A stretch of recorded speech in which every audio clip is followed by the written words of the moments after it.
Hey guys, it's an election season. St. George City elections are the most important thing. We want you to go to votestg.com and find out who's running and what they stand for. See us all over Southern Utah in our voter information booth. We'll be at Digby's Market, Red Rock Bicycles, and the park. We'll see you out there.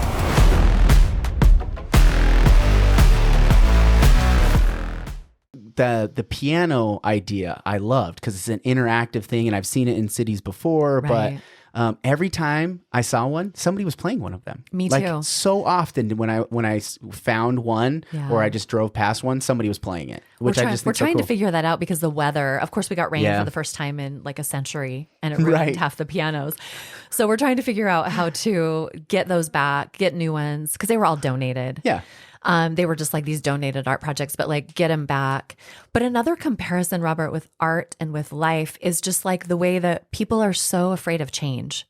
Yeah. Like the art changes and people always kind of freak out over Yeah, the change. that's and true, then they kind of like settle in and calm down. Adapt. And they adapt and they realize, you know what, this isn't as bad as I thought it was going to be. And then pretty soon you could ask them and they say, I understand why the change was necessary now. It just took me time to understand. Yeah. And I feel like my purpose on the council is that it's like helping us.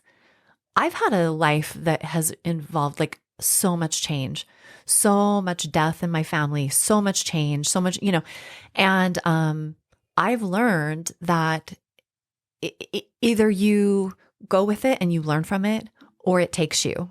Mm-hmm. But it happens either way. Yeah. So you have the choice. I have the choice to either embrace change, which is inevitable. It's the only thing that we know we can count on. It doesn't mean that we just roll over and like, I don't mean to sound like it's not okay to say, well, that particular change I don't think will be healthy. We should be having healthy debate. But I think that's something that we do for each other in community is we help each other to understand that it will always be changing. I'll hear people say, man, I wish downtown St. George was the downtown St. George of 1950. And I'm like, it's interesting. The people who lived here in 1950 when the economy was really bad wished that the downtown St. George was the St. George of another time also, or a time of the future. Yeah. So it's really easy for us when we're sitting in the moment to always wish for something either futuristic or in the past, instead of like embracing the now and looking to the long game to make things as best as we can for our future generations and for ourselves. So, yeah. Well, I think, as we change, right, bringing up this idea that we're changing all the time and it's becoming faster by the minute, right? What would you currently change about St. George? What do you see as like, hey, this is something that needs to be changed? Looking forward on your next 4 years, right? Yeah. I would change our vision of what a healthy community looks like. And by our What's vision, the vision right now? I think the vision is sprawl. Mm-hmm. It's urban sprawl. It's suburbia. It's like you drive a long ways to get to your grocery store and it's not near your home because then you don't have to be near the grocery store. It's this idea that density equals crime, which is inaccurate. Yeah.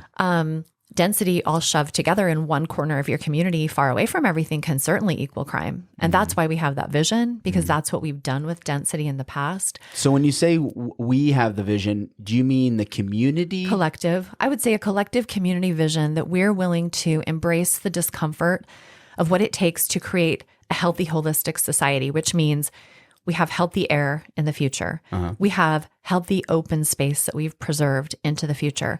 We have healthy building standards and buildings that can accommodate people of all income levels and that are mixed together. That we have mixed income levels and mixed youth throughout our community so that we don't end up with the transportation issues of an LA. It's just that collective vision of we want to do something that will be so smart and holistic and healthy for our future so that our kids and our grandkids can keep living here and that they don't all get priced out. Because let me tell you something, we're such a desirable location that we only have two choices. Either we do that or we shove everyone out because our prices will go through the roof if we stop building. If we say, no more building, yeah, all of a sudden my house is worth double downtown and this is a my own conversation I kids hear can't all afford the time. This is a conversation I hear all the time. Just stop building then. Right. Just stop. Just don't allow any more houses. Right. Okay. Well, how are we supposed to do that? What does that look like? What that looks like is a wealthy community. Well, it also looks like complete governmental overreach and doesn't allow for property rights. It does look like that. Like, too. wait a minute. So you're telling me I have 10 acres and I can't make whatever I want in those 10 acres? It's right? governmental overreach that only benefits the wealthy. When it's zoned, right? It says it right here in the zoning plan that it's residential. I can do that. You guys you can't tell me I can't do that. You've already told me I can do it. So when we draw the line in the sand, now we're saying, well, the government is going to actually control a lot more than what I think we really should be allowing it to control. You're right. Right? Absolutely. Like ultimately. Yeah. I mean, ultimately, we should always be looking at how we can get out of people's business more. That's like our job, right? How do we make sure that people can stay healthy? Like they have the opportunity to have clean water and sanitation, and that those things are accessible. That's kind of what we created the corporation for. Right. And then beyond that, we need to always be examining how can we get out of people's way. Yep. So yeah, how can we have less influence in what's going on and allow just life to continue, right? But where do we put these boundaries? Because eventually, the possibilities that we run out of water. Sure. Like this is funny. I did an interview with, it was Lieutenant Governor Cox at the time, but I had him before, this was in October of 19. And I had the question with a couple of developments, because there's a bunch of large developments going on in Washington County. Desert Color being a huge 30-year plan. We have Tech Ridge that's right there up on the airport. And then you have Black Desert.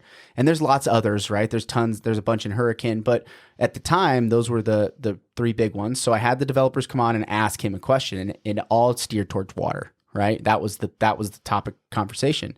And from his perspective as the governor, it would be, well, we're all in plan A, B, and C. This is from the governor. Plan A, B, and C is the Lake Powell pipeline. Mm-hmm. Well, I went to the economic summit, and Lake Powell pipeline stops giving us enough water at a certain population. Like that also has an end to where it can't support a population over, I think, 350,000. Well, and right now we have absolutely no promise that the Lake Powell pipeline will ever happen. Yeah.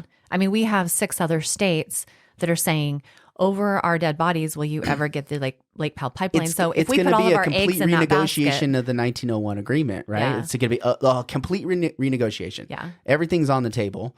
Where does the water funnel from? But the truth of the matter is that, ultimately we have water solutions outside of the Lake Powell pipeline. It's just how much energy and effort and money and how much has already gone towards that. We've put our eggs into that basket right for now, the better $40 part million.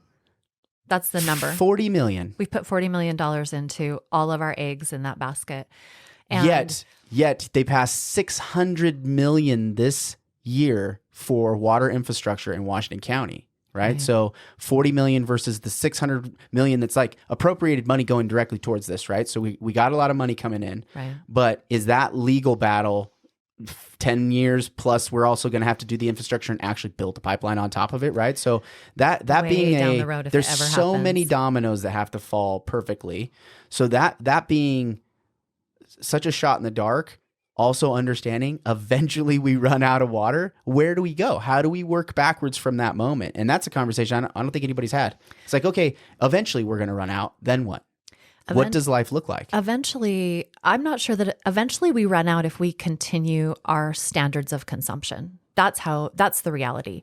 So are we willing to share for the benefit of the whole, which means for the benefit of our kids being able to stay here, which means for the benefit of our economy continuing to thrive and grow and change? And what does that look like?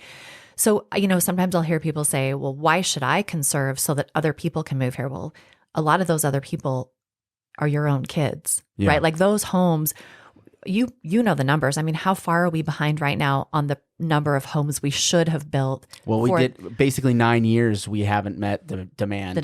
For That's 9 exactly. years. We had 1 year since going back to 2009.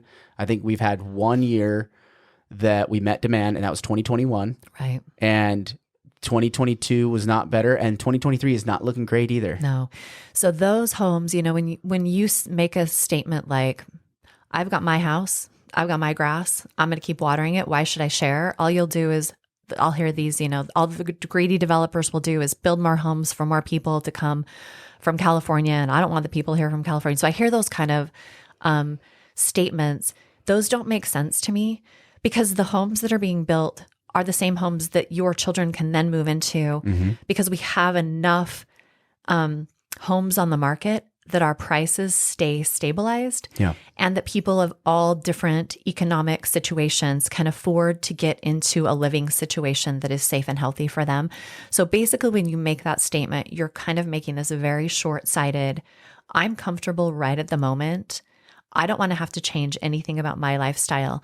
We have to be honest about ourselves that we live in a desert environment, a beautiful, accommodating desert environment, and we want to be able to stay, and we want our economy to thrive, and we want our kids to be able to stay, and we want our grandparents to be able to live here and age in place and live their lives out in our cities.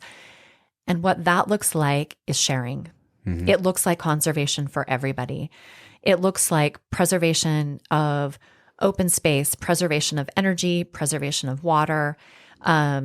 It's just, I keep using the word holistic, but it's so important to remember all of it. The things we do right now is going to impact a generation that we won't necessarily see.